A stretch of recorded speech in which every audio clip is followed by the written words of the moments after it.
And we are here. Y'all already know what it is. Let's see what we're doing. Let's get the music going. And why are we not playing our intro? Because they don't like us today. It's like everything that can go wrong is currently going wrong. But we don't care. All right. So we're going to start without this intro today. Because it's and That's we are right. going to get started because I don't know why it's telling me I have to trim my audio. I've never done that before. All right. So we're going to figure this out some way or another, but it doesn't matter. You are here for another episode of You Don't Have to Be Perfect. You just have to get started. And we're having all kinds of technical difficulties today, but that doesn't matter. It doesn't matter because today's guest is amazing. We are bringing back together Miss Victoria Fields. Yeah.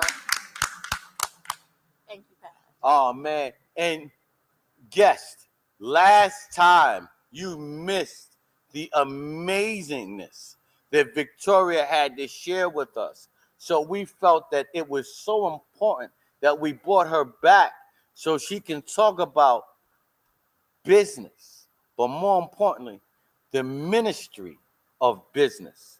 You know, Well, most people don't realize, right, that your business is a ministry. that's right. And we didn't get to go in as depth as I wanted to go into it, as we are going to go into it today. But I love that you touched on that your business is a ministry. So Right. how did you first figure that out? And second, how did you start to apply that ministry to the world? Well, very early on, and thank you for even acknowledging it, honoring that. Very early on, I knew I wasn't of this world. You know, raised Catholic. Actually, my grandmother was devout Catholic. Went to Catholic school up until high school. I even had early admittance into school, age of 2, and that was a Catholic institute. So I had a very, very strict foundation, and I knew early on that this business world, the hustle of it, but most importantly, the the nastiness of it all. When you really get to the nit and gritty, at a certain age, I just realized, you know what? Had to kind of go back to the foundation, and I just absolutely knew that my riches that was stored up for me wasn't what the world, I guess, deemed what my riches would be. Mm-hmm. So it just automatically looked different, and that was okay. Mm-hmm. It was very non-traditional, very abundant.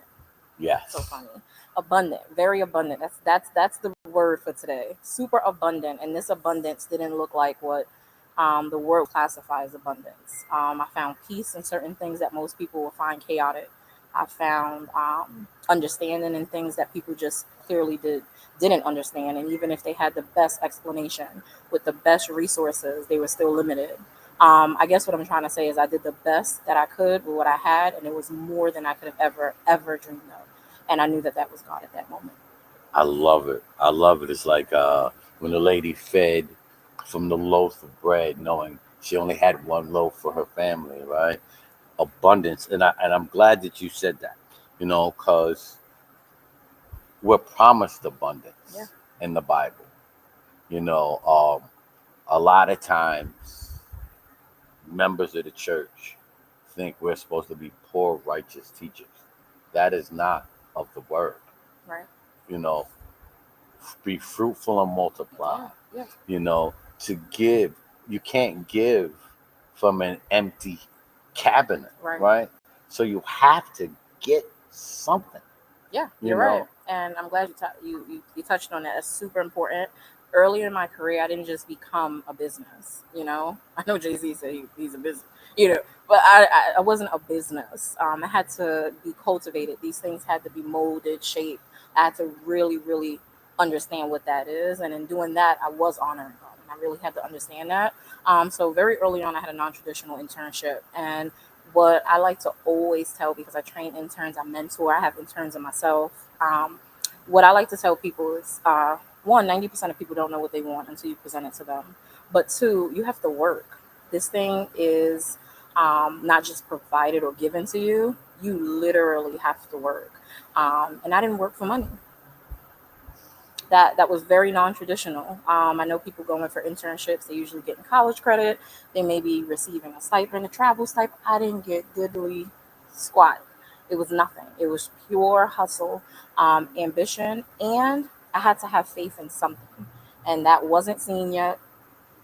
It wasn't written down for me. This was a path that I wasn't yet even knowing. I didn't have a knowing of. It was just there. It was something. And I love that you say that, but I wanna stop you and say that you did get something right. You gained experience, Much experience. right? Yeah, And people don't understand, right, yeah. how valuable experience is. Priceless. You know, one of the things that you hear, especially when you have kids graduating from college, right, and they go get their job. First thing they ask is, what experience do you have? Right. No one asks you, how many books did you study? Mm-hmm. Right? Your GPA after a while doesn't make any Right. a difference. I've been out of school for a long time.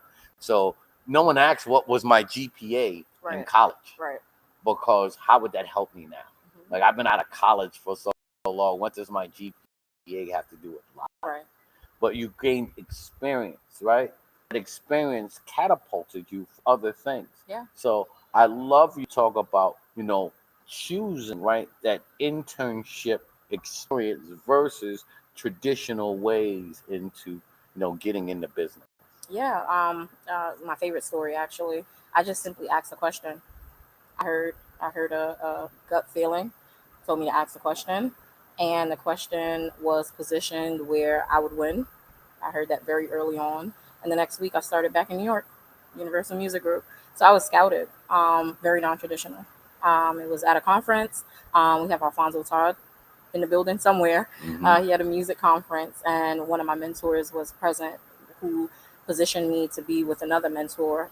And ultimately, that's how I got the position. It was just word of mouth networking, being in the right time, the right place, asking the right questions, and just having the confidence to really, really, really make a difference in your own life.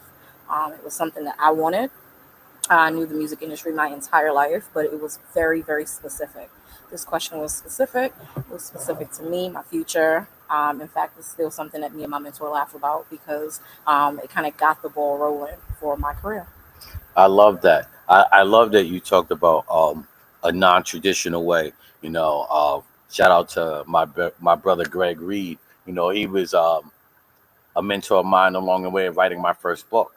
And that was also a question, right? Yeah. He was on a call, Right. and he gave his cell phone number out, and at the end of the call, he said, anyone needs to get in touch with me, call me. Come So on. the call ended at 10 o'clock. Before 10:01, I had already dialed this number. Said, hey, my name is Paz. I don't want anything. I don't need anything. I just need to pick up my phone call the same way next time. Right. So, yep. And before he could say anything else, I hung up. You know what I mean? But by being someone that was willing to step out of my comfort zone, come to find out, God rest his soul, his business manager at the time, Hilliard Goldwyn. His father had graduated from Lehigh University. I had graduated from Lehigh University. Now we have some similarities, and then you talk about being ready, right? Right. Asking the right questions at the right times and being prepared. That's right. That is so important, right? Because, a lot of times people see it as luck, Mm-hmm. but it's not luck. It's when preparation, meets That's opportunity, right. You gotta be does ready. greatness happen. That's right. So are you prepared to receive your greatness? Right. And it could be very, very big. And it may actually blow your mind. You could be scared, but do it anyway, you know? And I'm from around the way, so I'm leaving here with something. I forgot to mention that. I'm a real New Yorker. So where I come from, just Brooklyn raised me, and the toughness, the grittiness, all of the things that some people may deem as just not worthy is exactly what built me. Mm-hmm. And I take that wherever I go. Yes. I love that you keep talking about non-traditional ways things that people seem unworthy or may think is unworthy, but it all seems to be rooted in your faith. Because you said something about confidence. There's no confidence without real faith, That's right. right? Because true confidence isn't built on just looking at yourself, right? It's built on in a knowing that you prepared and a faith that you've had. Like so, I love you to talk about that confidence. You said you walked in and knew, Yeah. right? Yeah. You knew that Absolutely. this was your calling, and some of us know our calling and get scared and run, right? That's right. So I how as at such a young age, because you were a young person when you stepped into your greatness, how did you first of all feel confident enough to step into it?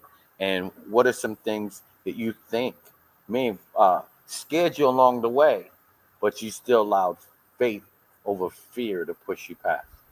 That's such a good question. It's positioned really, really well. It's layered. It's my favorite thing, because it's not just one thing, and it's not just one way that this all happened. And to answer your last question, and the biggest thing was the fear factor, right? Like it's so I love the unknown actually. So that wasn't really the part that scared me, believe it or not. The part that scared me was once I got there, then what? You know what I mean? That's the part that really scared me. I would know what I wanted when I got there because I knew what I wanted to get here, right? But then there's everyone else, and it's almost like that delayed gratification. Patience is the name of the game. Some of these projects are larger than you could ever imagine, so it takes years, it takes months, it takes deliberation, it takes preparing, planning, prepping, and when you're hungry, there's two edges to that sword because that hunger met with that preparation, met with that preparedness, right? Kind of sets you up early in the game. So you're kind of prepared, and now you're waiting on others to meet that momentum, and that's fine. But in the same breath, it's like, okay, so now what's next? And when we talk about the glory of God and when we talk about His kingdom, there's order and decency. And I'm really, really good with structure. I'm really, really good with things on command. I have past military training. I was in a military school. So my dreams and aspirations was to actually go into the Marine Corps, which is also very Mm. non-traditional. And structure for me means everything. And I expect that in others because I know people expect it in me. And I just feel like I think that's the thing. The biggest thing was me making sure that once I got to that point, I could rest knowing that there was something else coming about. Mm. I just had to wait. The preparation, but I put in the preliminary things. So it was just really that patience thing. Patience is really truly a virtue, and the gratification is watching it all come to be. I love that, because one of the things that in the church or in the ministries that you hear people talk about all the time is being unevenly yoked, Hmm. right? And being unevenly yoked doesn't always only mean shouldn't only mean, I should say, your marriage, Hmm. right? Because one of the things you'll hear us say, especially at Big Happy, is that I can't raise your faith. I can only raise mine. Right, So if you're not working on your faith, then we're not working on ours right, right. because we're always going to be unevenly yoked, Hmm. So I love that your faith has been pushed into generational wealth, right? First starting with your mom, you know, and then with your superstars, those children Thank you. I of appreciate yours. that.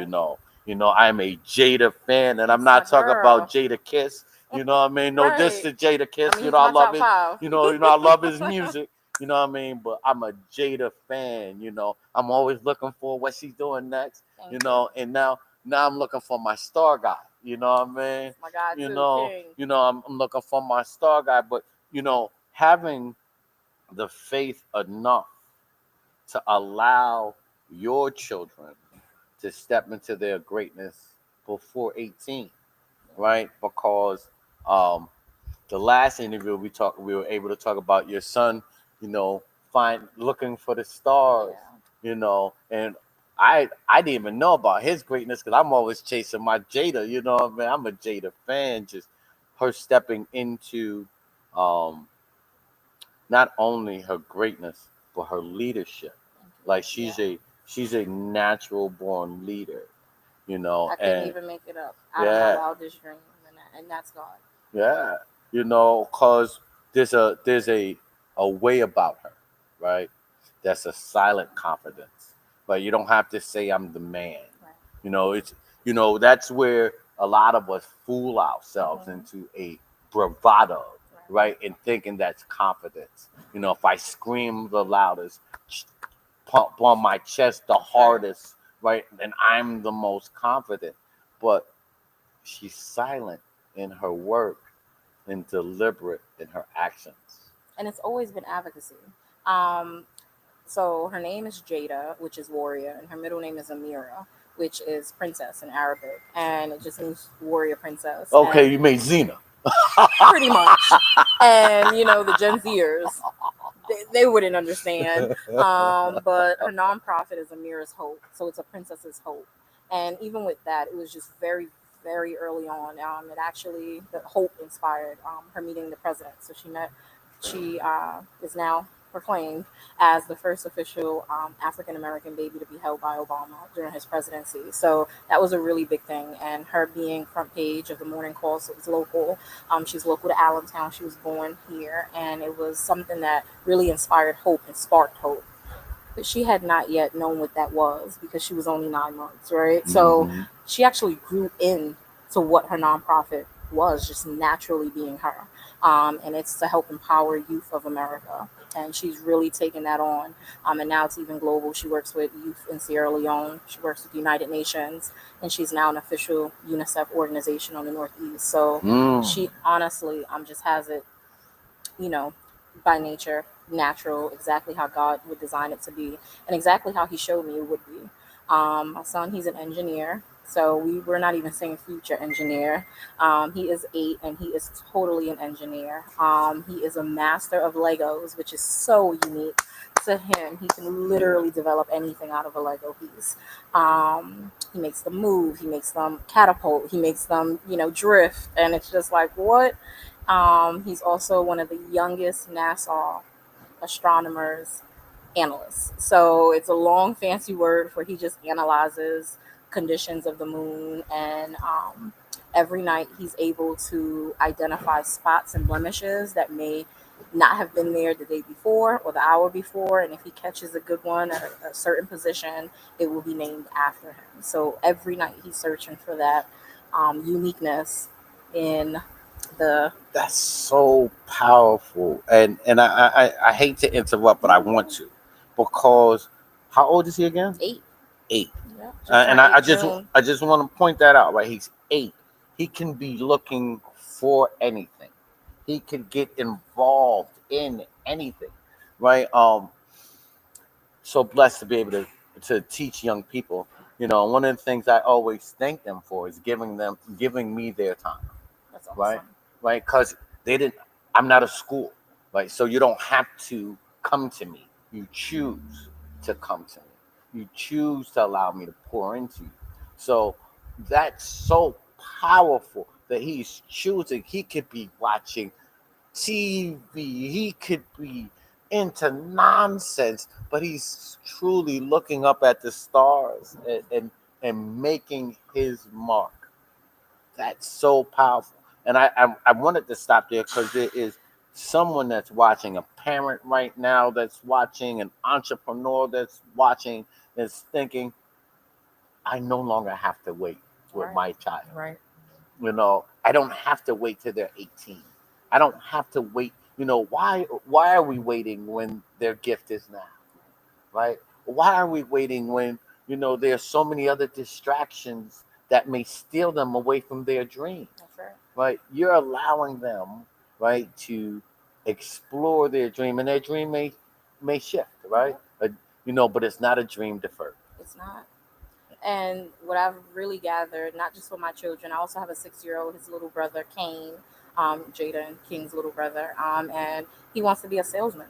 And he's so deliberate about it. He literally is selling what his older brother and older sisters are creating. So they're inventors, they're, engineers, and then he's the person that's going to put that to market. And When we talk about God and we talk about our religion, years later after Catholicism, I did become Baptist. And when we talk about the different facets of what religion really looks like, it all is rooted in faith. The bottom line is that, and there is a marketplace.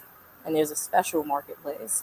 And these gifts and talents are not what you think. They're not just benign gifts and talents. In fact, God states, what is a talentless man to me, right? Like, to not have a talent actually is the complete opposite of what he's looking for. If he's coming to that tree and he's looking for you to bear fruit, he's looking for you to bear that fruit in that time of need, and he's going to need you for something, a time such as now. And we don't know what that looks like and when that is, but just know you must be ready. Yeah. That isn't just something to just fall to the wayside. So I implore you, if you are listening and you have children, please hone in on those skills. Those are not just what we would consider transferable skills. Even all of that sounds great, but these may actually be ordained talents Amen. that are here to change the world, shift the world, usher it into what this new understanding of what this world really looks like, because they may be the ones to actually translate that for you. In fact, that is biblical. That prophecy does come through our children, and listen to them, because those words are actually a gift from God. So if you were looking for a sign, it would be that. I love it. I love it. One of the things that we're taught is to honor thy mother and thy father, and thy days will be long. But we forget as parents to listen a lot of times to our children. It's easy to hear them. Yeah. Right? And that's just words banging against the ears. Right? But to listen deeply, to understand. Right. Especially children that look like us, because there are so many barriers for them not to be understood. Right. So I'm so grateful, first of all, to interview you again, but even more grateful to hear you share the greatness of your children, outside. And we're going to come back to your greatness too, right? Because I don't want to skip past that. But, single mom, right? Because I want to put that out there, It's important. as because I'm single dad, right? It's important. Right? That we don't forget that we can do it. Right. Like, it's easy for us to make excuses for why we can't. Right. It's easy for us to be thrown off for why we don't. Right. But you're a prime example of why we should. Because there's a choice, and we do have free will. We do. Yes. Yeah. Yes. And that is so important, because, like we said, generational wealth. Because it didn't start with you. Nope. And it won't end. It won't end with me, right? Because right now you have a business, and I don't want to pass that, right? Your current business. I got quite a few. Yeah, but your current business, right, is in the Hamilton Business Center. Yep. But you said even that was started in generational wealth. Correct. So why don't you give some people, first of all, what you're doing and how it started? Yeah, of course. So I own and operate a marketing agency that's independent. I'm a consultant. Aside from that, I came together with my mother and my sister, and here in Allentown, we opened up a co-working space. So community is super big to me. You don't have any of this without it. I do believe that the world is shifting, especially in the business world. When you look at business and then you look at the world and put it all together, and in any way you look at it, you're going to need community. But really, it's the understanding of what community really is. And that can look very different in many different ways. So we have a lot of hubs within our main community, but it is a co-working space. It's a shared space. It's a communal space for events, functions, things, just to come together. Then it's actual daily operations, and that's super important. Those daily operations look like marketing, it looks like branding, it looks like content creation, it looks like business development, because that is what my specialty is. Essentially, that is what I am paid for. I'm paid to help you develop out your business. But a huge part of that is the DIY process of it all. And I think people kind of get it misconstrued. So we hold a lot of workshops that help with the explanation of what that really looks like and what that process consists of. Because in order to do that, you need resources. And that's what the community aspect of it really is. It's me bringing in all of my years, 20 plus years of resources, community, um, even my community. So this is my family, so that's even beyond the 20 plus years, bringing it all together and providing access to other people, to others. So it's not just about what you can get out of the community. It's also really important what you can give into that community. So the reason we have this community space is because it's by membership. It is tiered.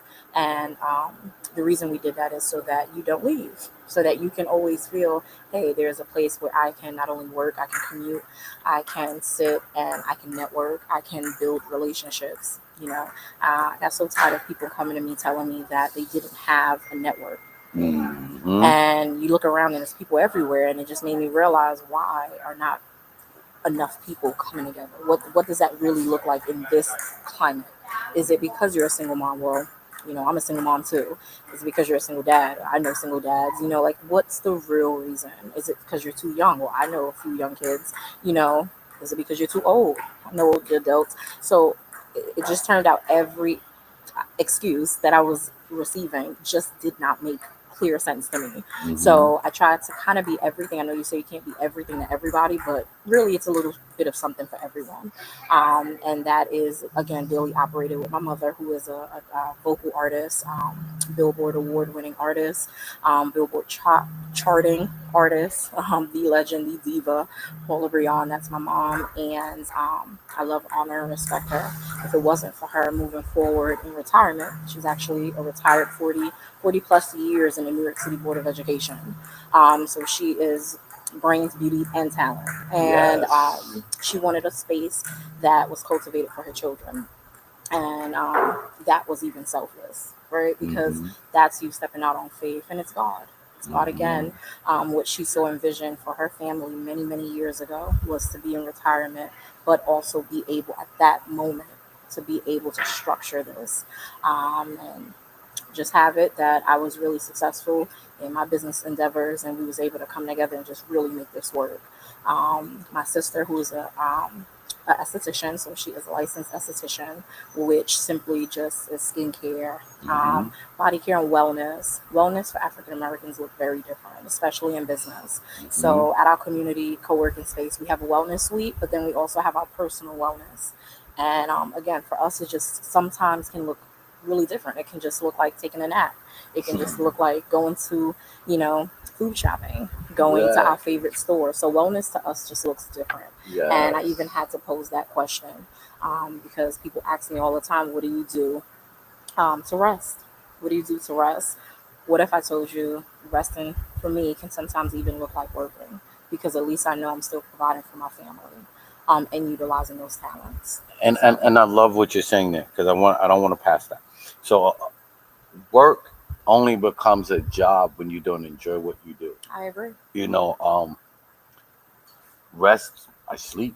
Other than that, I work because I love what I do. That's awesome. Like when um, John Assaraf from the movie The Secret said to me, first of all, hire people who have fun where you work at. And then he asked us, do you have fun where you work at? Like, if you're not enjoying what you're doing, then why are you doing Why are you even doing it? And it shows. You can see that all of us are patrons to other people's businesses. You can totally see who just doesn't enjoy what they're doing. They're just doing it for a check. It's almost like, not to judge, but those parents that just parent just because, right? Everything is noticeable. Even when you think you're pulling the wool over somebody, most likely you're not. And people never ever forget how you made them feel. They may forget a lot of things, but they'll never forget how you made them feel. And it's truly important to have that mission, even if you don't have a nonprofit. Even though I develop out nonprofits, I work in a nonprofit. I am telling you, even on the for-profit side of business, you have to have some type of mission, that whether you want to consider that your objective, whether you want to consider that opening statements, whatever you want to position it as, you have to have a mission. My favorite marketer, Steve Stout, stated that you literally must have some sort of mission. So internally, he makes everyone sign a contract. And I think that's really, really becoming of the type of person he is, because you really got to stand on business, right? And so just morals, principles, and above all, when you're doing kingdom work, which I do believe business is classified as, like you stated, in order for us to do any good in this world, there needs to be a marketplace, there needs to be funding, capital, startup costs. There's so much other things and variables that come about when you're developing out businesses and community. So it's one thing to have a business, is another thing to build out a community. If that includes businesses, then that's a whole nother ballgame, because now we have a community of businesses, and each and every person is like a oiled engine. Everything has a part, everyone plays a part in it, and funding is a really, really big key factor of that, and I don't really take that lightly. I am certified a credit coach, certified in FICO specifically. That does include business, so that's your paydex, and it's super important to me to help you build out from the foundation up, because we literally need to be taken serious in this space. I love it. I love it, because that's an area I play in too. Credit. One of the things I learned in building my business the first time, people always used to ask us, "How did you? How did you?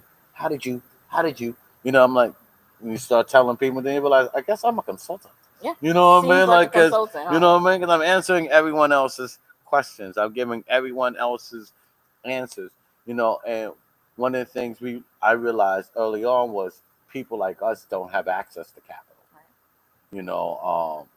So it's one thing, even to have the credit, doesn't matter sometimes if you can't get co-signed in the room. One of the things we were talking about, it doesn't matter how much money you have if they don't want your money. Right. Because I've had, a great example is a Richard Mille watch, right? Ooh. Right. Now you're talking. Right. You can have all the money in the world. If you can't get an invite, You ain't getting it. you're not getting it, right? That's You true. can't, and that's also money in the world, right? If you don't get an invite, you can't get money in the world. Which lets you know it has to be something else. It has to be something far superior to that. And I know you mentioned like The Secret, and so many people in this world, even with me mentioning, the music industry, people always believe there's some kind of whimsical little phase that people just skip, right? None of us is skipping the work. We're also not pulling the wool over anyone's eyes. When you get to that level, people can see who's who, for real. And a big part of that was understanding what real wealth stored up really looks like.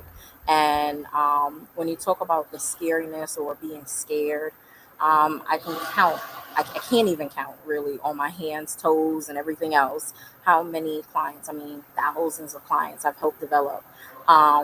Just how many of them are scared to physically walk into a bank, scared because there's external factors here. My daughter's nonprofit, she fights advocacy. A huge part of that is something called youth bombing, or youth greening. It's many different terms for it, but really what it sums down to is categorizing youth in the way that you can make them the face of a company, usually for global or environmental issues. However, these children really don't have access to the money that these nonprofits are receiving, or these organizations, even if it's just community organizations or partners, that they're receiving on behalf of the youth, but the youth are never really receiving that, or they're not really giving the youth an option to be the leader in that because of age, right? So when you think about like the redlining and the red tape and all the things that have happened to us systematically over the years, you start to factor in obviously our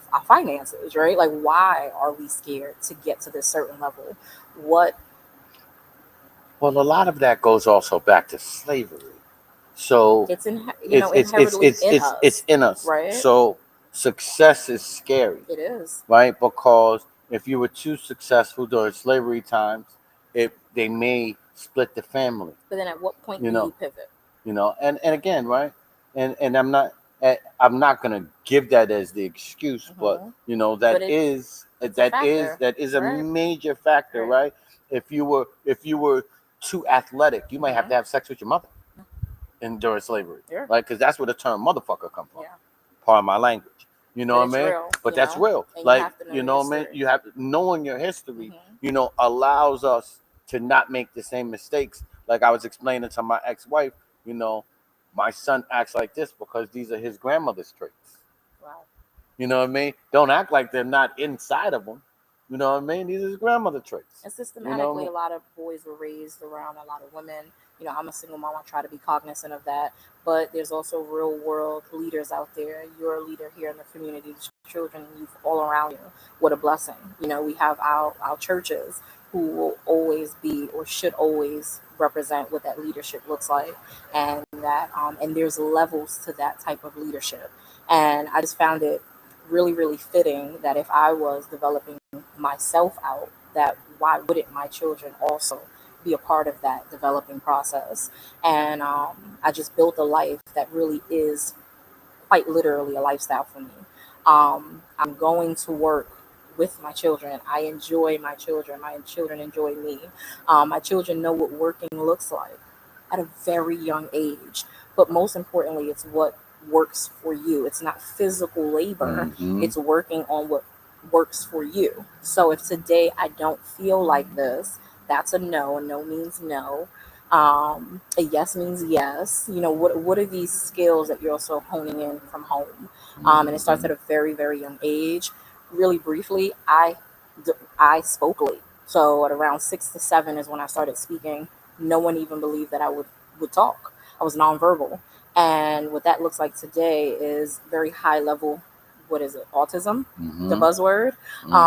And somebody said, oh, no, don't worry about it. She'll be fine. Literally, I couldn't even get past the evaluation because there was nothing wrong. And my mom's like, what do you mean? And my first language is actually Spanish. So it just turns out I didn't understand anything anyone was saying because I didn't speak English. And to this day, it's a modern mystery, but my first language is Spanish.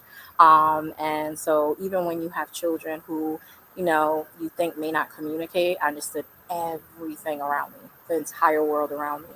In fact, I was never scared of the world. I was never scared of what I needed to verbalize and things that I saw. To this day, I've seen so much stuff. And you just have to believe in something bigger than what you're even seeing. And that's where it gets tricky because your reality may not even be what you physically, and this is now getting real high level, right? May not even really be what you think that thing is. And imagine being scared of something that's not really there. It's almost like that boogeyman effect. So very early on, it was really important for me to instill that level of confidence in my children so that if they're telling me that that's something there and I may not see it, I'm going to believe that they believe that they're seeing it and that is true enough. And that goes without saying. It's in the metrics of what faith to me looks like. I don't see, I don't hear, I don't feel, I don't breathe. I just know. And that's something that knowing, there's a reason for that. There's something more there to unpack. And it takes a lot of knowing who you are and going in. This is an inside project. And it's probably the biggest project you'll ever work on. I love what you're saying. Walking in faith is living in the know. That's one of the things you hear me say a lot. If you're truly walking in faith, then you already know. You already know that everything's going to work itself out. You already know you're walking in the right direction. You already know the right person's going to show up when you need them. Yeah. You already know. So I love that you say that because building a business is a spiritual journey. Very, very much so. Because most of the time you're traveling in the dark. You don't know where you're going, and you don't even know unless you have a great mentor, you don't even know anyone who's ever did it. Right. So you're really living on faith. Of course, we're in the internet age now, so you can watch some things on YouTube, you can read a different book, but that doesn't guarantee you're going to grasp it. That's correct.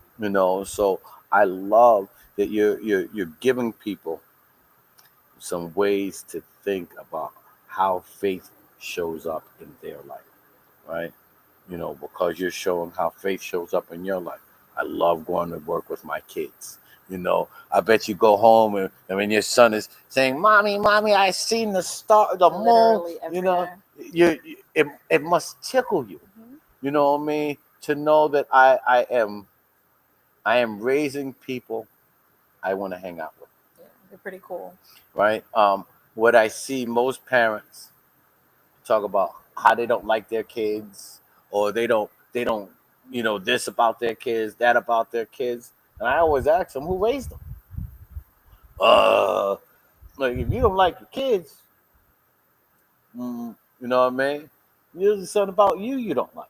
And don't worry, there's something about them that the world is gonna love, Mm-hmm. and God willing, that'll catapult them into the destiny. So again, the prophecy will happen regardless, and that'll Mm-hmm. catapult them into the destiny of what was destined for them anyway. But we're hoping that with this encouragement, people are going out and just really, really getting involved, and it really starts at home. And I can't even express that enough. It really, really does. And it's because there's a legacy there. When we talk Mm-hmm. about legacy, I really, truly do mean that. I hope your viewers are able to feel that through the screen. Mm-hmm. Sometimes you have to be in these places. It's not always going to be found online. I know this is such a tech savvy world that we live in now, but sometimes you still have to get out in the community. And I would say shaking. more times than not. Um, those virtues are still there, and for business, it goes for business. It goes for personal life. It goes for your spiritual life. You have to be a part of this thing to get something out of it. There's a level of give and take in this, and that is a true testament of just the way the world works. Yes, I love everything you're talking about. And I tell you, time goes by quickly. It does. So I want to make sure that we tell them how to find you, how to work with you, those types of things. Yes, So please, please. please, please, wherever you may see me at, if it's on a flyer, if it's just inquire, just be a part of it. Be a part of just that evolution for yourself. My name is Victoria Fields, and you can find my business on 11th and Hamilton on the fourth floor. It's called Agency Co-work. You can find us on our Facebook page. Our direct email is agencycoworking@gmail.com. Comes directly to me. I am the daily operations for the business. My marketing agency is Victoria Fields Agency. You can find me all over on your Googles. I will pop up first. I dominate that industry, so marketing consultant. And over at Agency Cowork, you can become a member. So please just inquire within. On Instagram, personally, I'm just a regular person like you and everyone else around me. Vicky the Diva. That's VICKYDADIVA. And please, I implore you to just whatever events I may have coming up, please be present. We have conferences. I'd love for you to be a part of that. And however we can grow, however we can partner. This is that thing that we mentioned in the very beginning. That is you speaking up, and sometimes the right questions position you for the greatest opportunity, sometimes the opportunity of a lifetime. So Yes, I love it. I love it. If you don't, you get 100% of the no's that you're looking for if you never ask for anything. that's correct. Right? I can say that is so powerful because there's someone right now that's scratching their head and asking what should they ask for. And I say whatever feels good to you. Because Right? only you know that. Yeah, Only you know that. yeah. In a world full of possibilities, be the possibility in one. As long as you bring some level of somethingness to that, you get something out of it, and you really, really do. She's been dropping jewels on y'all all night. I told you this is so powerful. This was a conversation that we really needed to have. So make sure, if you are a business owner that you're looking into, especially looking for a co-working space. Agency co-works allows you to give you a co-working space. They have different tiers that you can get into so that you can truly get what you need out of life. Yeah. So I love what we're talking about here. And again, giving your address because, man, time is flying. It is flying when you're having fun. It's Yes. 1101 West Hamilton Street in Allentown, Pennsylvania. We're located on the fourth floor. It's agency co-work, and please come be a member, commute, be a part of our communal family. This is really more so for you than it is for anyone else. But please be present so that you can possibly be that thing for another person. Very soon we'll have co-working and a bestie day, so please bring a friend. We really want to make sure that that's a thing, so that we're getting out of those comfort zones and we're just literally collaborating and just growing together. I love it. I love it because most of us think we need an office, and a lot of times you don't Absolutely need a not. full office. Right. Like it's funny. I thought I needed an office till I had one, and then I never went there. You're spending You most of know, your I'm like days I'm spending hitting money the and spending ground. money. Right, right. You know, now I got like 4 offices, but none of them, do I really go to? You know, but I say that to someone out there, how much money can you save Right. by investing into a co-working And that's the space, point. Yeah. right? By being around other people, because most of the time, being an entrepreneur is a lonely Very, venture, very. but being in a co-working space allows you to have people to bounce ideas Right. off of, allows you to be in community, allows you to not feel alone. Right. So I'm grateful that you put a space like that in the Lehigh Valley, a space where that's not too far from here. Yeah. Just 2 blocks down. Yes, in a uh, ever changing neighborhood, because Yeah. this neighborhood has changed a lot. Like I say all the time, you know, filming in the back of the Moxie, on 10th and Hamilton Street. You know, I still remember a few years ago when people were still robbing the bank 2 blocks down, even though the police station was a half a block away. Thank God for evolution. You know what I mean? So we're now in a space now like we wouldn't have thought. Right. Like you can just sit here on 10th and Hamilton, But somebody kick back. dreamt it up. I can't sit back too long because I'm gonna get yelled at for slouching. But we can lay back. Right. If we chose to. Right. Right. Because we need those outlets as well. Yeah. So we purposely, carefully crafted the location we're at. It wasn't just by chance again. Those things is thoughtfully planned out, and it's to betterment. We're under a 5-year revitalization.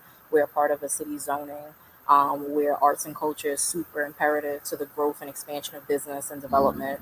I went from one market, so I have a headquartered for my marketing company in Charlotte, North Carolina, to the Lehigh Valley, which is a growing enterprise. My entire foundation was founded on business development in New York, Wall Street. I've worked corporate my entire life, and these structures are developed years in advance. So by the time you see it, so much has gone into that, and for you to be a part of an infrastructure that had that much preparation and planning, it kind of catapults you forward again, and that's you possibly missing out on those opportunities again. And what we're not doing in 2025 going into 2026 is leaving money on the table and missing out on those opportunities. So I'm going to need you to kind of read the room and quite literally expedite. If it's not me, it's somewhere, but at least do something. Yes. And I don't want to pass that, right? Because your network is your net worth. It is. Right? Probably not the best business person in the world. There's somebody better than me, right? But I have an amazing network, right? I can call people. It was pretty funny. I was telling someone because they're like, "How did you get into commodities?" I said, a friend of mine was selling gold mines, and they gave me the right to sell them. I mean, and you live a life. You live a life. They're like, they gave you the right to sell them. I'm like, yeah. And then when I would tell people this billionaire answers my phone calls, people like, he's not gonna answer. I'm like, okay, you have some money. Favor is not. Yeah. You know what I mean? Right. I'll call. He'll answer. And how that was, and it's pretty funny because how I wound up doing that was the gentleman that introduced us both. Neither one of us talk to anymore. And I say to my guy all the time. I said his job was just to introduce us. No, don't be mad at him, Right, right. It's because all he a part of didn't, the plan. he didn't make it with us. Don't be upset with him, right? Because he didn't fit. Know that his job was to introduce us, And he did it. and he So did it. let's not miss that part Yeah, because he'll be blessed yeah, just for that action. just for that action, Just for that. you know. And I think a lot of times we overthink what our part should be. Yeah. Yeah. Most of the times in the room, I just smile. And kind of just stay too long, Yeah, most people stay too long in the positions that they are. They don't feel that pivot, that they don't read the room. And I think when you come into spaces where you are around those people, you get those social cues. It's hmm almost unspoken. It's just an etiquette. You can learn that if you get in enough of these rooms and being around the people who have done it already. These people have done it. They can show you a thing or two. It's almost like you can move. I always joke, a lot of hood references. I am from the hood, hmm after all, but teaching people how to move in just a room full of vultures. I'm really yeah, good at that. yeah, And your yeah, time is precious. Furthermore, yeah. the person's time is really, really precious. Probably Yes, more precious than you could imagine.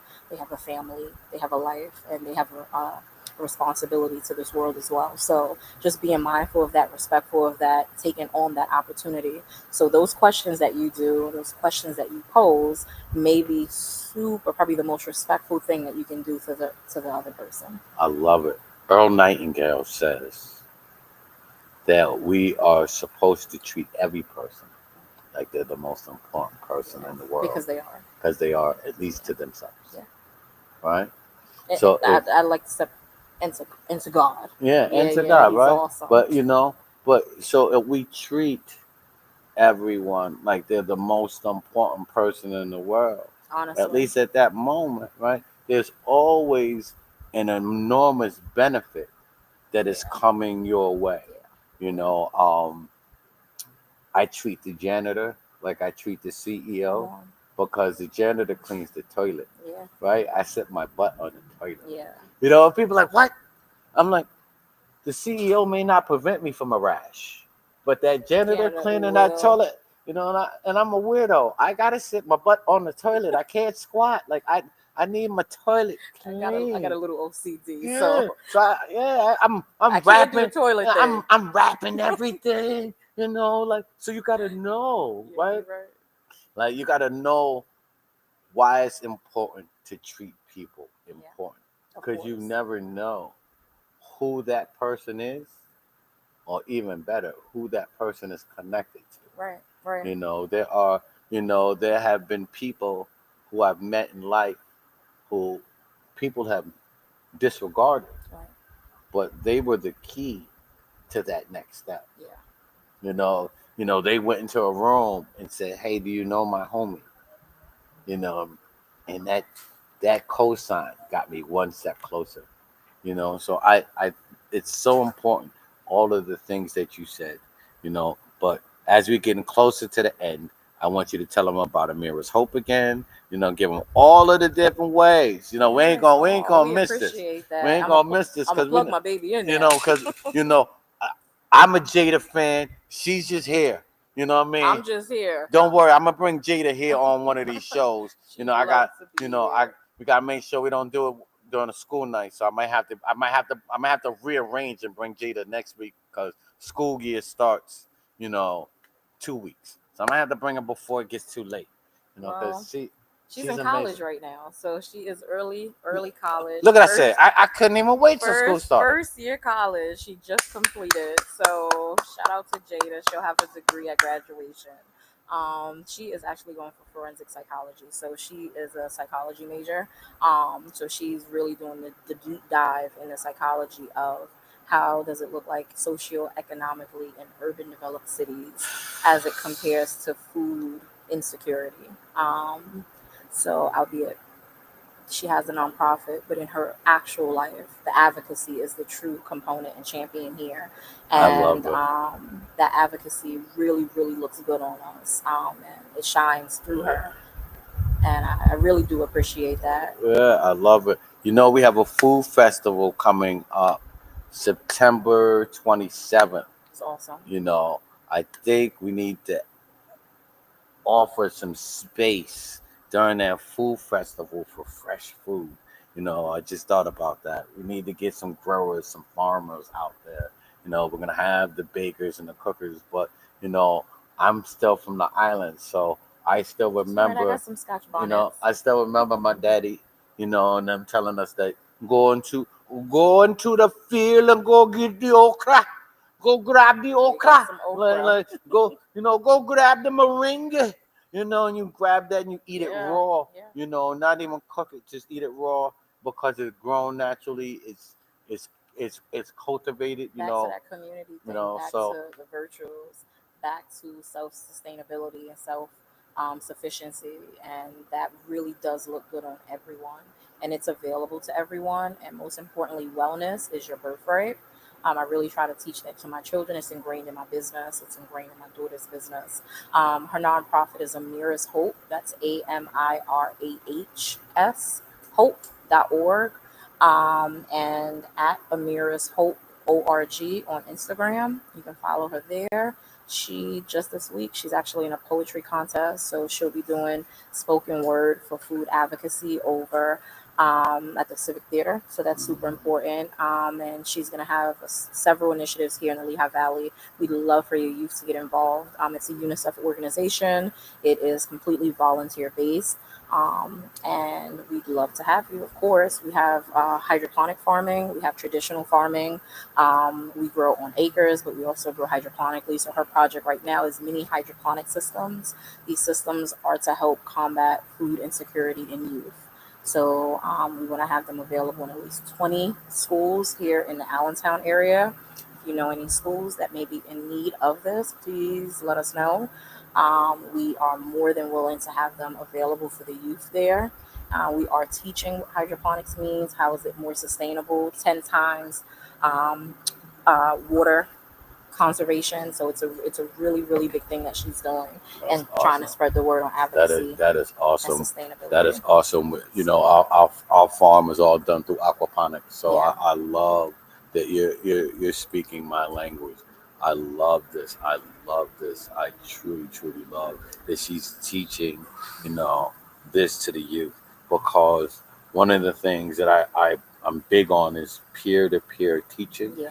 and a lot of times our kids aren't listening to us because they're our kids. Right. But if they can hear it from someone in their age group, if they can hear it from someone that looks like them, if they can hear it from someone that may, be in the gym like Kobe, That's maybe you right. might be in the gym short with me. That's right. It's gonna be easier for you to hear it from them, than it is from this old guy that still can't grow his beard out full. I'm still working I on mean, it. the wisdom is there I'm, though. I'm getting there. I'm trying to get there, but there is some true power in what you're doing, and I Thank you. definitely wanted to, first of all, you know, give you a big applause. Thank you. I You know, appreciate that. give Paula a big Thank big you. Shout out to my applause, mama. right? I know she listening. Yeah, and then my baby Jada, I've Come on, adopted her. girl. King, I got you too. You know what I mean? But Jada, I've adopted her. I love everything she's doing. You see, I share her on my social Thank media.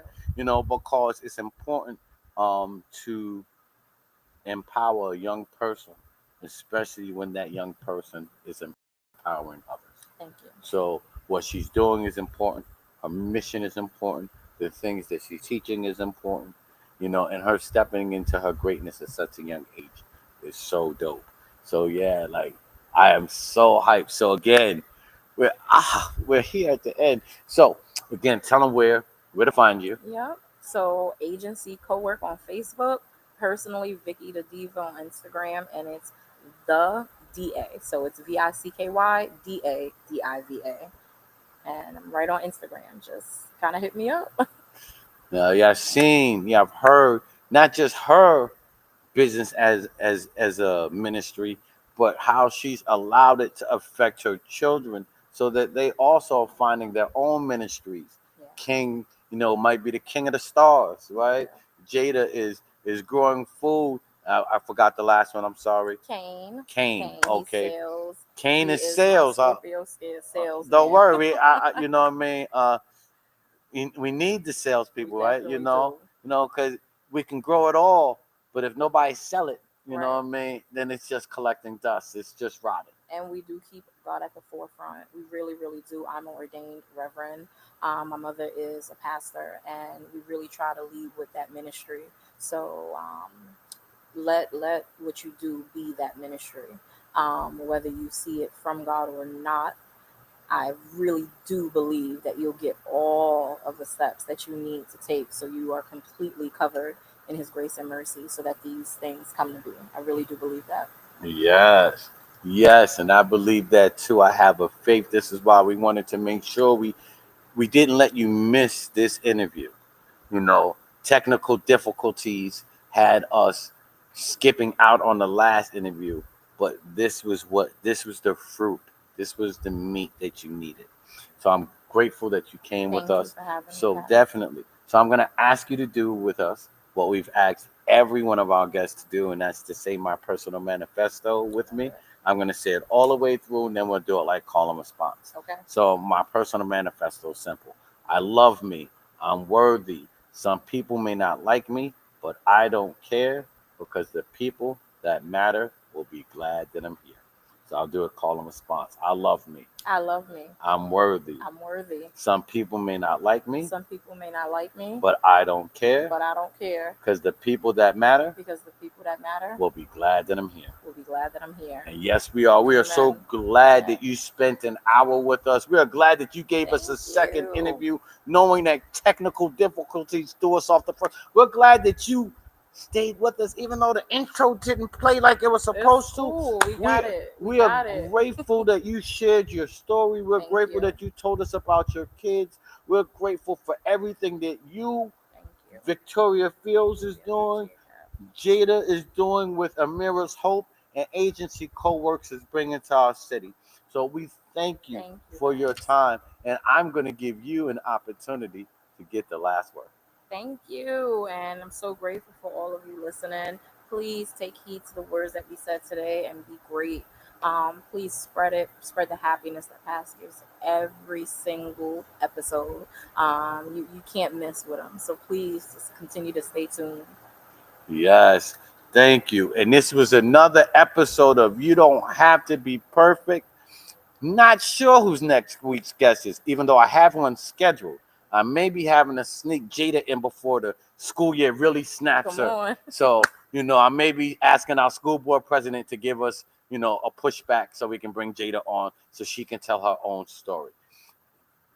Nothing like hearing it from the mouths of our youth Yeah. and one that's doing some great things. So Thank you. remember, you don't have to be perfect, you just have to get started. Peace.